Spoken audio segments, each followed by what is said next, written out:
One moment, please.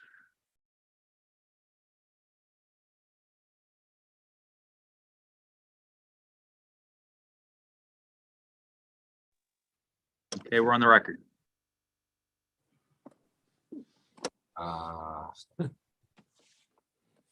Mr. Quinn, are you there? Yes. Can you hear me? Yes. Could you point your camera at yourself, please, if there's a way to do that, so we can see you during the hearing?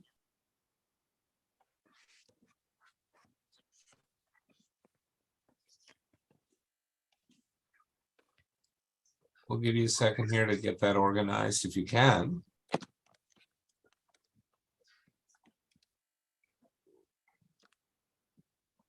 Is that as good as we're going to get, you think, Mr. Quinn? Yes, sir. Sorry. All right, that's okay. And can you also, Ms. Gasson, can you also hear me? Yes, I can, Your Honor. Excellent. So we are here, welcome, I should say, to the single justice session of the appeals court. I'm Judge Rubin. And the case we are hearing this morning is number 23J288, Gasson versus Quinn. And the way this will work is each of you will get 10 minutes to present your argument. You don't have to use all of it, or you can.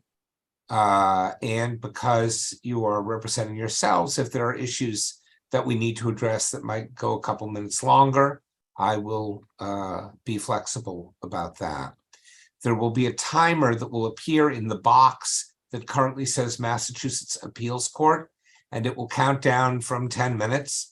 And when it gets to 0, it'll turn red, and I'll tell you your time is up.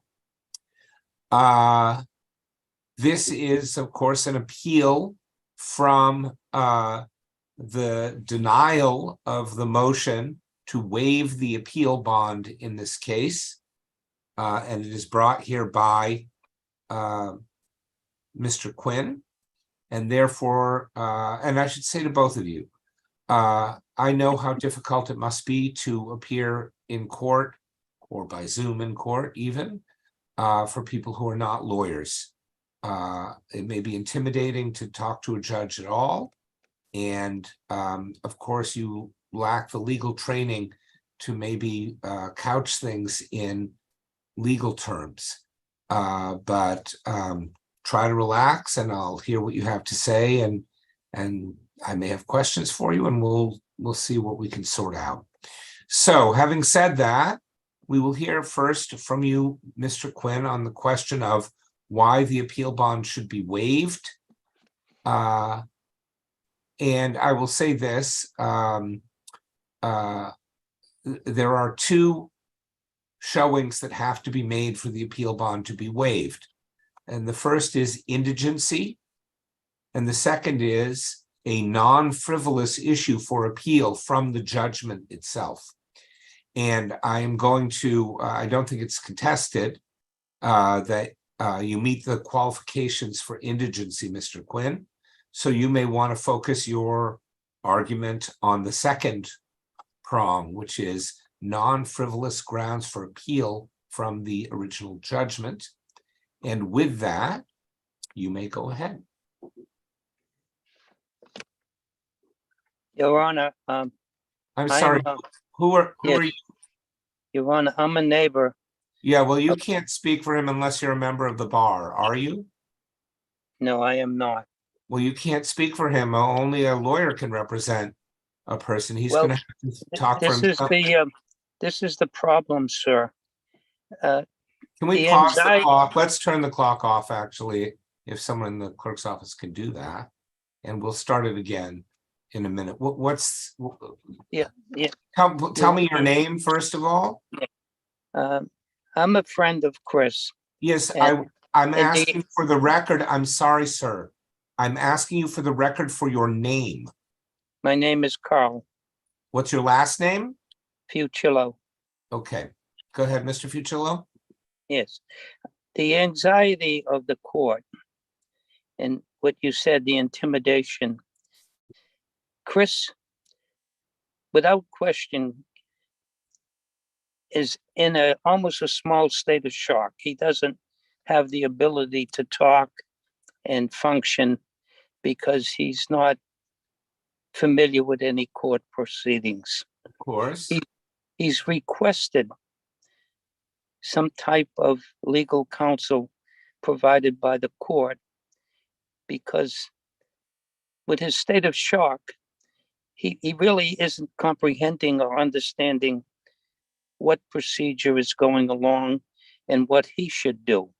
He wants to comply with the court's decisions, but he wants to understand what's going on. He's asked the court, according to him, to request and to obtain for him some type of legal counsel to which he does not have. And this is his only request, sir, is if you can get him legal counsel, he will gratefully go through the process Yes, of of the course. law. Now, this is the difficult thing. Although in criminal cases, people are entitled to a lawyer appointed by the government if they can't afford a lawyer. In non-criminal cases like this, there is no provision for that, at least so far as I'm aware. I also have to say I haven't seen a motion in our court, at least. Maybe he made that request in the trial court. So that's not, so far as I'm aware, and when we're done with this, I'll check, but so far as I'm aware, we don't have the authority, or for that matter, funding or a statute allowing us to appoint a lawyer. And I understand how terrible that is. And there are, of course, also legal services clinics available at places like law schools, BC, BU, Harvard, Northeastern. I think they all have clinics that some of which are probably designed to assist people with, Suffolk has one, I think for sure, to assist people with housing court cases. But for today's hearing, at least, I can't appoint a lawyer, and you can't represent Mr. Quinn. He doesn't have to argue. It is his time, and he's allowed 10 minutes. But I mean, I understand if he doesn't want to make an argument, it makes it, he hasn't presented anything to us so far. So it makes it difficult to act in his favor for it even to be possible without knowing something from him about why this bond should be waived. So that's Your Honor, if I could no, be, I'm sorry. Well, all right. Yes, Ms. Gasson. no problem. I just wanted to be fully transparent and let you know that I am a member of the bar, even though I am acting as pro se in this matter. Oh, I didn't know that.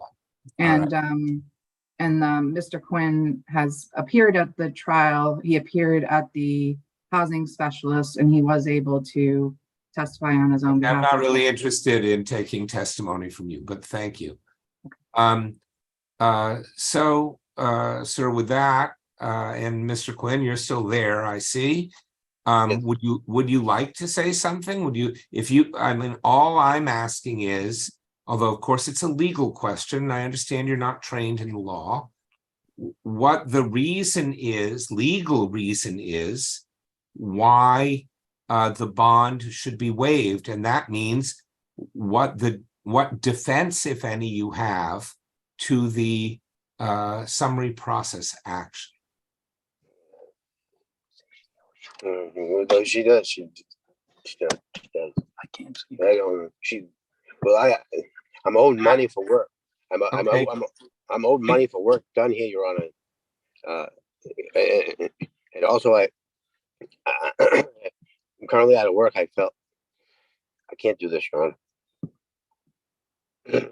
All right. When you say you're owed money for work, Mr. Quinn, you mean for work done on the premises, owed money by Ms. Yes, Gasson? sir. Yes, sir. And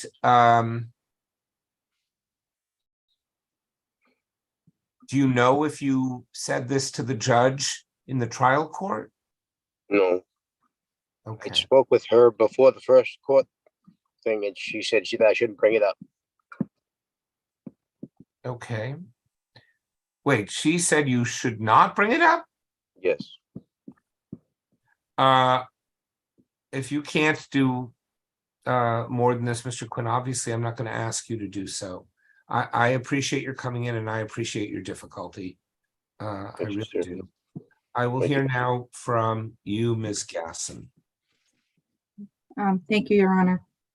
So our position is, the facts of the matter is that Mr. Quinn has been a tenant of ours since August of 2019, where he lived here with his partner. At the time he signed the lease, agreeing to pay $14.50 in rent per month. We have not raised the rent since then. During the pandemic, his partner agreed to, he just decided to move out, and he wanted to sign a lease on his own. At that time he was employed, he agreed to pay $14.50 in rent. During the beginning of 2022, Mr. Quinn notified us that he was unemployed, and we informed him about how we could apply for raft assistance in order to obtain rent during the rental assistance during that time. Despite letting him know about that in the spring or in early summer, he didn't file for raft assistance until we commenced a summary process action. At that time, we did withdraw the summary process action when he did receive raft assistance for the months of June through November of 2022. Once December 22 came around, he no longer pay. He still continued to not pay rent, which required us to institute the summary process action against him. At the time, the tenant now owes rent or use and occupancy for the months of December through June. So that's seven months of rent that's owed. We received a judgment in the housing court for possession and for $6,130.57, which included rent, use and occupancy, interest, filing fees, and other costs. While Mr. Quinn was at the trial and during the housing specialist conference, he did not raise any counterclaims. He did not file an answer. He did not raise any defenses at that time. Prior to the hearing, I told him that he should speak with the lawyer for the day and the attorney for the day. Mr. Quinn was advised on all of the notices for the court that legal assistance was available through legal clinics or through the attorney for the day program. He indicated that he did work on the house, and I told him, well, we had never authorized any work on the house, and at that point I didn't see that it was relevant to this action, as we've never reduced rent or anything when we'd have ever paid him for anything around the house. He never invoiced us for anything, and again, when we went to both of the hearings, he didn't raise it.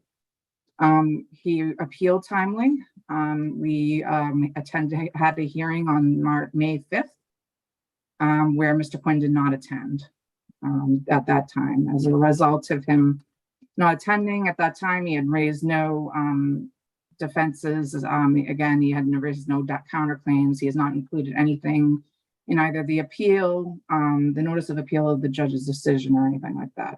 There was a question about whether this appeal of the order is timely. I know that the order was it was on May 5th, docketed on May 10th.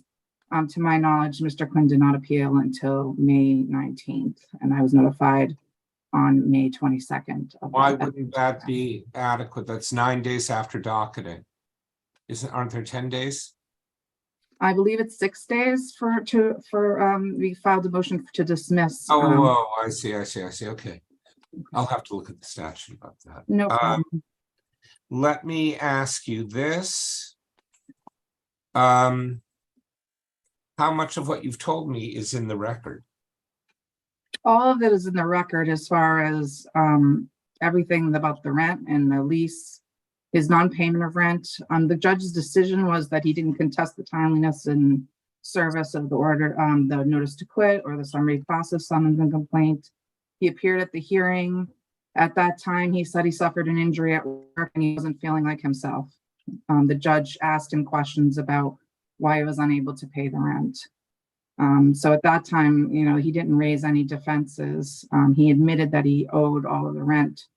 Did he raise this argument about, if it's an argument about having done work on the premises?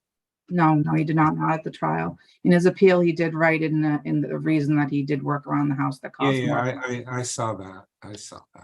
The trial Um, didn't. Let me ask you this. What is the amount of the appeal bond and what is the amount of the use and occupancy?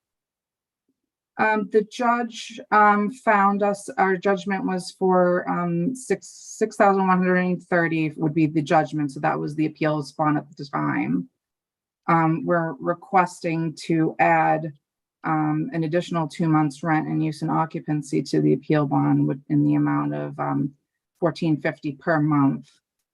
Well, it's hard for me to make findings of fact about that. Of course, nobody's sworn and, so on.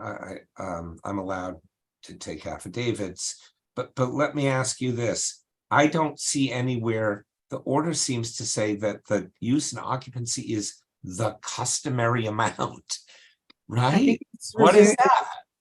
I think it was what it was in the lease. So the lease is for $1,450 per month. Again, that hasn't changed since 2019. So when I opposed the motion to waive the appeal bond, I did request at least that if the appeal bond was waived, that Mr. Quinn at least pay use and occupancy in the amount that he'd been paying since he moved into the apartment. Customary amount each month. But I would argue that, again, I know that it's not in the record, but that it is below market rent and that the fair market rent for a 1-bedroom is over $2,000 currently. You submitted comparables and so on? I have not. You have not, all right. We didn't have a hearing at the time because Mr. Quinn didn't attend the hearing. Okay. So I think I understand your argument, at least as much as you've told me. You have a few more minutes if you want, but I think I sort of have a picture of I would- what each of you is saying. Yeah, I would just briefly add that, my husband and I are small landlords. We only own, 1 2-family home that we use as an investment property. We're not a large landlord. Our mortgages, we pay $2,300 almost in a mortgage per month, which includes tax and insurance, and then our water bill for the property is $700 a quarter. We had a very good relationship with Mr. Quinn, and we enjoyed having him in the apartment. We have no problem with him, except that he's not paying rent and he can't afford to pay rent, and we can't afford to have him there. Unfortunately, we tried to work it out with him in the raft, and to get him to be able to find work, but he hasn't found work and he's unable to afford the apartment. And I also just want to unequivocally deny that I informed Mr. Quinn not to bring it up to the judge. In fact, I told Mr. Quinn that I couldn't act as his attorney because I was an opposing party. But I would encourage him to tell the judge whatever he'd like to tell him. I told him that, in my opinion, if he felt he was owed money for where it would be outside the action of the rental matter, because we've never reduced rent. We've always accepted the full amount of rent for property. All right.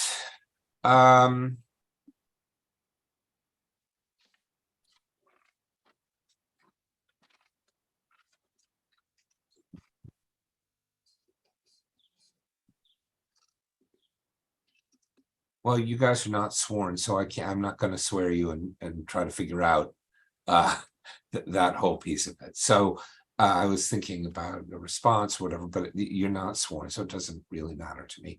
I mean, it matters, but it doesn't, this isn't a setting for taking that kind of evidence. All right. Thank you both, or all 4 of you, very much for coming in. And your arguments have helped me sort of focus on what has to be decided here. So with that, the case is submitted.